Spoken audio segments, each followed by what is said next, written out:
York Harbor, March 26, 1963.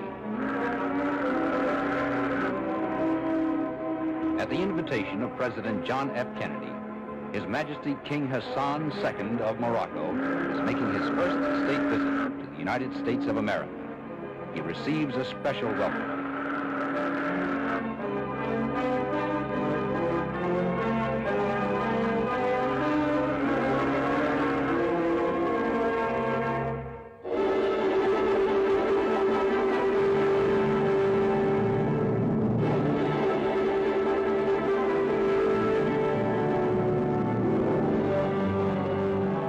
The first stop on the King's American tour is the historic city of Philadelphia. In Independence Hall, the American Declaration of Independence was signed to proclaim freedom from colonial rule. Here, in front of the Liberty Bell, the symbol of American independence, King Hassan receives from the mayor a silver medallion making him an honorary citizen of the city. From Philadelphia, a special train carries the king and his official party toward his next destination some 120 miles to the south. Washington, the nation's capital city, waits to welcome its distinguished visitor.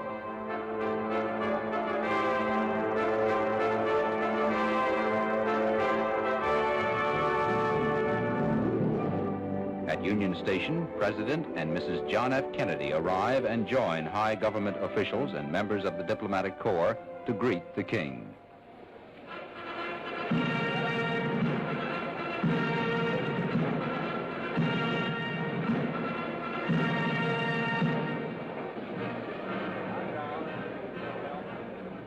During the cordial exchange of greetings, His Majesty's sister, Her Royal Highness Lala Nezha, is presented with a bouquet of roses by Mrs. Kennedy.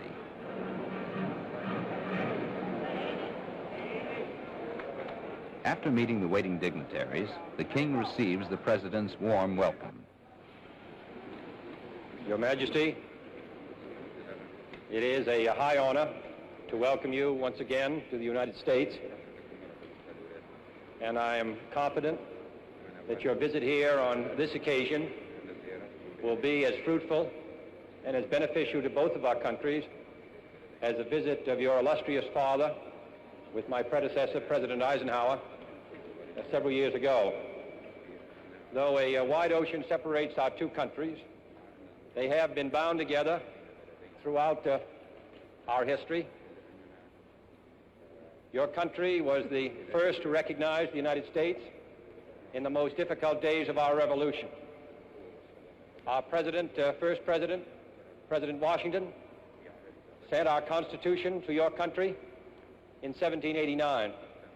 And from that day to the present, the ties have been intimate in war and in peace.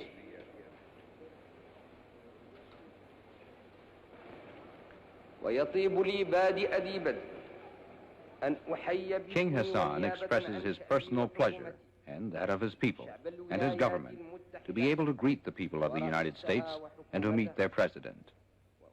He also mentions the affection and admiration which Moroccans feel for Americans and says he hopes to consolidate the friendship which has existed between the two countries since the dawn of American independence. منذ الفجر الباكر لاستقلال الولايات المتحدة.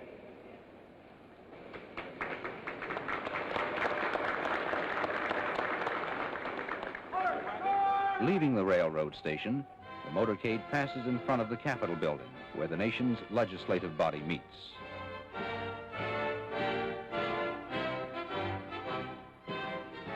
Waving to the crowds, the King of Morocco and the President of the United States ride slowly through the city. They pass the President's official residence, the White House, and continue on to the President's guest mansion for distinguished visitors, which is to be King Hassan's residence during his stay in Washington.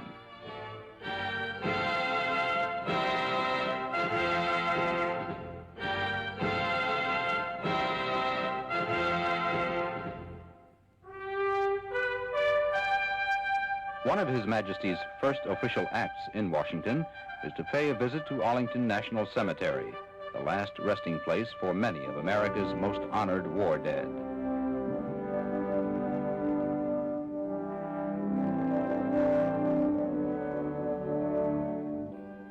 at the Tomb of the Unknowns, a memorial to the nameless young Americans who have fallen in the cause of freedom, King Hassan pays his respects.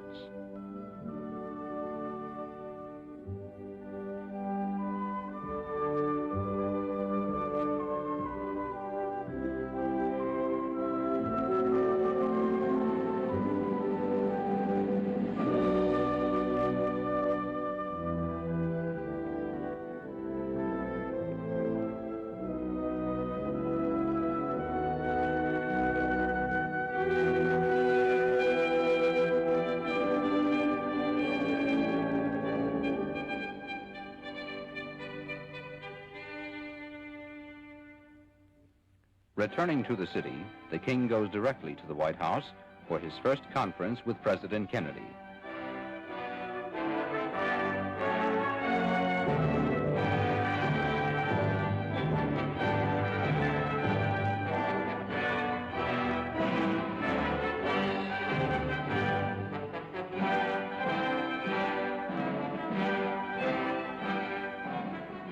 Participating in the talks with the President are Secretary of State Dean Rusk and Assistant Secretary for African Affairs G. Menon Williams.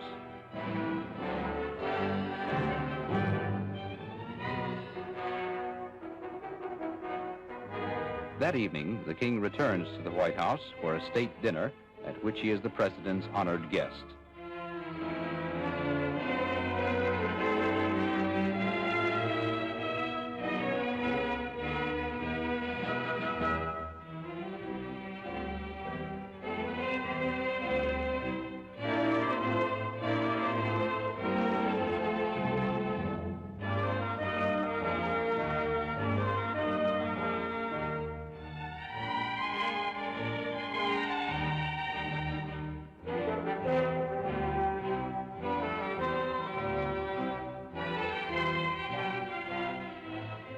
The next day at the Moroccan embassy, King Hassan is host at a luncheon for the American president.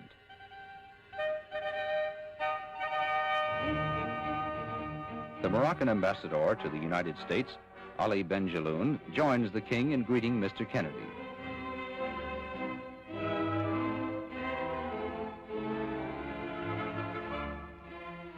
Recalling the presentation of the American Constitution to the Emperor of Morocco in 1789, King Hassan gives the president a handsomely bound copy of the Moroccan Constitution.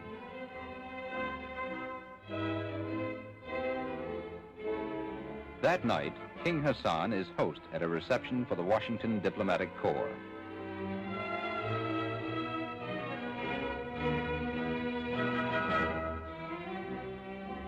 Ambassadors representing most of the countries of the world meet the king.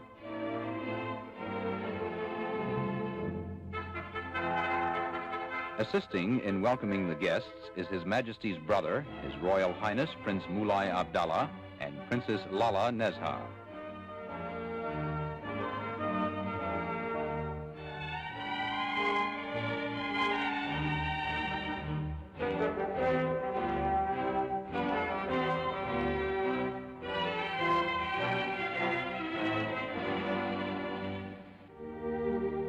The next day, His Majesty visits the Islamic Center, one of Washington's outstanding landmarks. This center serves not only as a place of worship, but also as an institution of learning for those studying Islamic culture. Greeted by the director of the center, Dr. Abdel Halim El Nagar, King Hassan is ushered inside to sign the register for distinguished visitors.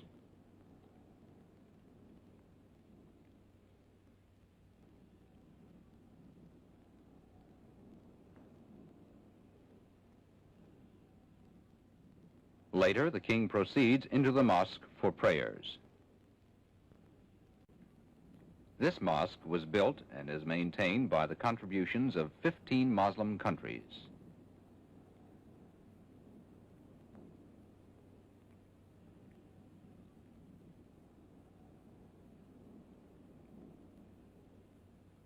Both the interior and the exterior of the center illustrate traditional Islamic architecture.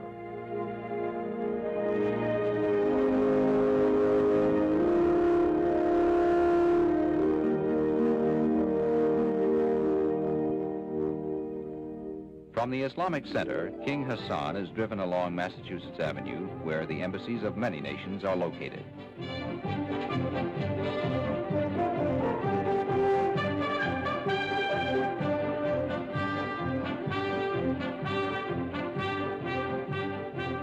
During his visit, the King accepts an invitation to speak at the National Press Club. The National Press Club is one of the most important forums of public opinion in the United States. Its members include many distinguished journalists.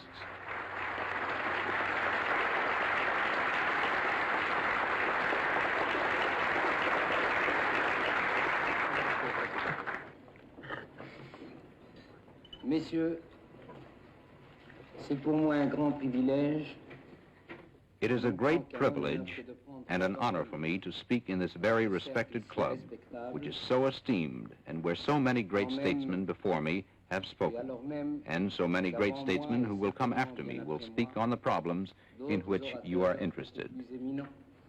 Beaucoup plus avertis des choses internationales et de la chose publique viendront certainement ou sont venus vous faire des exposés sur les problèmes qui vous intéressent.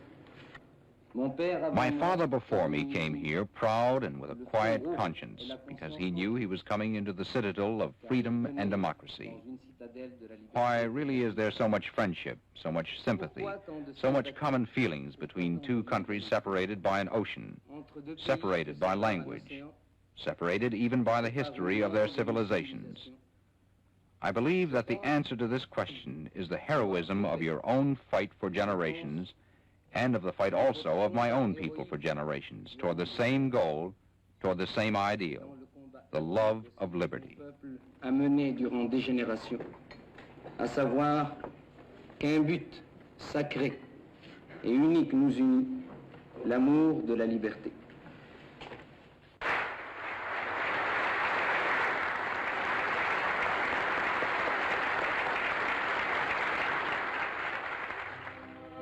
Later, at the invitation of the President, the King returned to the White House. Following their conversation, the President escorts the King to His Majesty's residence. During their cordial talks, the two chiefs of state reaffirm the close friendship which has existed between their countries for generations. They discussed the economic development of Morocco and the welfare and progress of the people of Africa.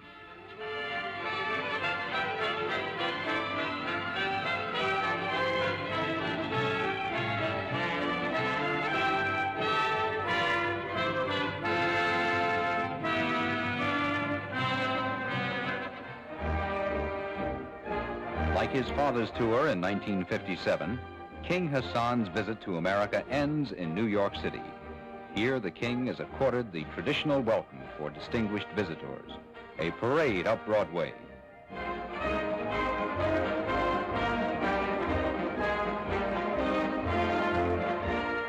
Leaving his car, His Majesty continues on foot through the waving crowds to meet the mayor of America's largest city.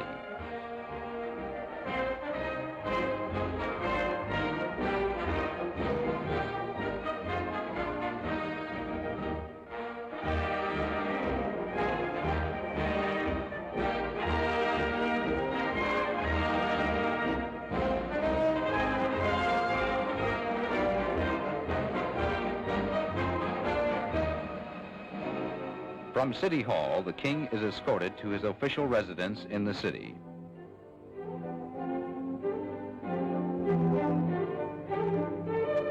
During his stay in New York, the King, with only a few members of his party, makes a brief informal tour of the heart of the city.